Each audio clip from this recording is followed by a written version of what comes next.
Hi అండి. ఈరోజు వీడియోలో సూపర్ ఫినిషింగ్ వచ్చేలాగా హెమ్మింగ్ పట్టీని ఎలాగ స్టిచ్ చేసుకోవాలో చెప్తాను. ఫస్ట్ నుంచి లాస్ట్ వరకు కూడా ఒకటే వెడల్పుతోటి బాగా నీట్గా ఎక్కడ భుజాలు జారకుండా ఉండేటట్టు టిప్స్తో సహా షేర్ చేస్తాను. వీడియో స్కిప్ చేయకుండా చూడండి. ఎప్పుడైనా సరే నెక్కి మనం పట్టీ వేయాలనుకున్నా, పైపింగ్ వేయాలనుకున్న క్రాస్గా ఉన్న క్లాత్ని తీసుకోవాలి. మెడపట్టి పర్ఫెక్ట్గా రావడానికి 1.5 ఇంచుతో అయితే ఇలా నీట్గా కాటన్ క్లాత్ని అయితే తీసేసుకున్నాను. క్రాస్గా ఉన్న క్లాత్ని తీసేసుకుని అన్నీ కూడా జాయింట్ చేసుకున్నానండి. మనం నెక్ అనేది ఎంత రౌండ్ ఉందో అంత క్లాత్ అయితే ఉండదు, ఖచ్చితంగా జాయింట్లు పడతాయి.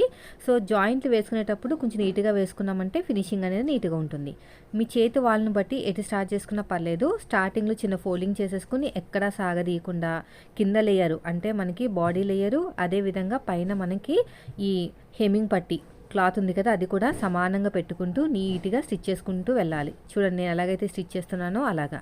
ఇలా చేయటం వల్ల మనకి ఒకటే లెవెల్లో మనకి ఖర్చు అనేది వస్తుందండి. ఆ ఖర్చు మీదనే డిపెండ్ అయి ఉంటుందన్నమాట మనకి ఫినిషింగ్ అనేది. నేను చెప్తాను ఇప్పుడు లాస్ట్ వరకు చూడండి. ఇలా నీట్గా స్టిచ్ చేసుకుంటూ వెళ్ళాలి. రౌండ్ తిరిగే చోట సాగదీయకూడదండి, పైకి ఎత్తినట్టు వస్తుంది అనమాట. సో సాగదీయకుండా మెల్లగా నీట్గా ఇలాగా కొంచెం ఒక 2 ఇంచెస్ వరకు వెళ్ళి తర్వాత ఆగి మళ్ళీ అడ్జస్ట్మెంట్ చేసుకుంటూ నీట్గా కుట్టుకుంటూ వెళ్ళాలి. చూడండి ఎలాగైతే కుడుతున్నానో అలాగా. ఇలా నీట్గా స్టిచ్ చేసుకుంటూ ఇలా నీట్గా కుట్టుకుంటూ వెళ్ళిపోవాలి. చూడండి నేను ఎలాగైతే కుడుతున్నానో అలాగా. 1.5 ఇంచ్ అయితే మనకి పట్టి ఉండాలండి. అదొక విషయాన్ని బాగా గుర్తుపెట్టుకోండి. ఇలా పెట్టేసుకొని నీట్గా కుట్టుకుంటూ వెళ్ళాలి ఇలాగా. వీడియో నచ్చితే లైక్ చేయండి ఫ్రెండ్స్. మీరు మన ఛానల్ ఫస్ట్ టైం చూస్తే సబ్స్క్రైబ్ చేయండి. ఇలా చూడండి, రౌండ్ తిరిగే చోట లూజ్గా వదలండి. ఇలాగా రఫ్ ఇచ్చేసేయండి ఇక్కడ. సో అయిపోయిందండి. తీసేసి కొంచెం ఒక 1/4 ఇంచ్ క్లాత్ ఉంచుకుని ఎగస్ట్రా ఉన్న క్లాత్ని కట్ చేసుకోవాలి. రౌండ్ తిరిగే చోట చిన్న చిన్న టక్స్ అనేది ఇవ్వాలండి. నేను ఎలాగిస్తున్నానో అలాగ ఇవ్వాలన్నమాట. చిన్న టక్స్ ఇలా రౌండ్ తిరిగే చోట చిన్నగా టక్స్ అనేది ఇవ్వాలి. ఇక్కడ చూడండి ఇలాగ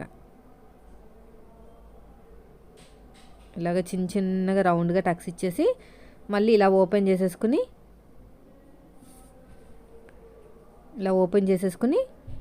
మనం ఖర్చు ఎంతైతే పెట్టామో అంతవరకు ఇలా ఫోల్డ్ చేయాలన్నమాట. అందుకనే ఒకటే లెవెల్లో మెయింటైన్ చేయాలి ఖర్చు అంటాను. ఇలా చేయడం వల్ల మనకి ఏంటంటే ఫినిషింగ్ అనేది నీట్గా ఉంటుంది. ఇలా ఫోల్డ్ చేసుకుంటూ నీట్గా స్టిచ్ చేసుకుంటూ వెళ్ళిపోవటమే. ఇప్పుడు ఎలాగైతే ఫోల్డ్ చేసి కుడుతున్నానో అలాగా. చూసారు ఎంత బాగా వస్తుందో ఫినిషింగ్ అనేది. ఎక్కడ కూడా భుజాలు కూడా జారవు, నీట్గా ఉంటుందండి ఫినిషింగ్ అనేది. ఇలా పెట్టేసుకోండి. ఇలా పెట్టేసుకుని నీట్గా కుట్టుకుంటూ వెళ్ళిపోవడమే. ఇప్పుడు నేను ఎలాగైతే కుడుతున్నానో అలాగా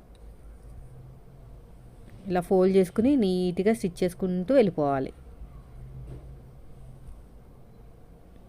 ఇలా మొత్తం కూడా. ఇప్పుడు ఎలాగైతే నేను కుడుతున్నానో అలాగా ఇలాగా చూడండి. తర్వాత ఫస్ట్ నుంచి లాస్ట్ వరకు కొంచెం వెళ్ళాలండి, ఒకేసారి వెళ్ళకండి. ఒకేసారి వెళ్ళారంటే మాత్రం మనకి ఫినిషింగ్ మిస్ అయిపోతుంది అనమాట. ఇలా ఫోల్డ్ చేసుకుంటూ నీట్గా వెళ్ళాలి. ఇలా ఫోల్డ్ చేసుకుని ఇలాగా ఎగస్ట్రా క్లాత్ని కట్ చేసేయండి. లాస్ట్లో ఇలాగా ఫోల్డ్ చేసేసేయండి, రఫ్ ఇచ్చేసేయండి. అంతే, అయిపోయిందండి. చూసారా ఎంత బాగా వచ్చేసిందో రౌండ్గా నీట్గా. సో వెనకాల ఎగస్ట్రా ఉన్న క్లాత్ని ఈ కట్ చేసేటప్పుడు చాలా జాగ్రత్తగా ఉండాలన్నమాట. మీరు జాగ్రత్తగా లేకపోతే బ్లౌజ్ నెక్ దగ్గర కట్ అయిపోతుంది. ఇలా క్లాత్ని పైకెత్తి కట్ చేయాలండి. ఇలా క్లాత్ని పైకెత్తుకుని ఇలా నీట్గా కట్ చేసుకుంటూ వెళ్ళాలి. ఇలా నీట్గా కట్ చేయాలి.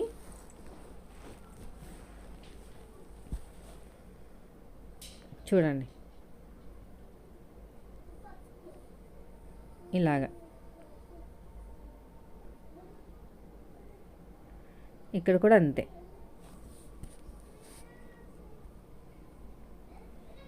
ఇలా కట్ చేయడం వల్ల మనకి అడుగు భాగంలో ఉన్న క్లాత్ అనేది కట్ అవుతుంది అనమాట. చాలా బాగా వస్తుంది.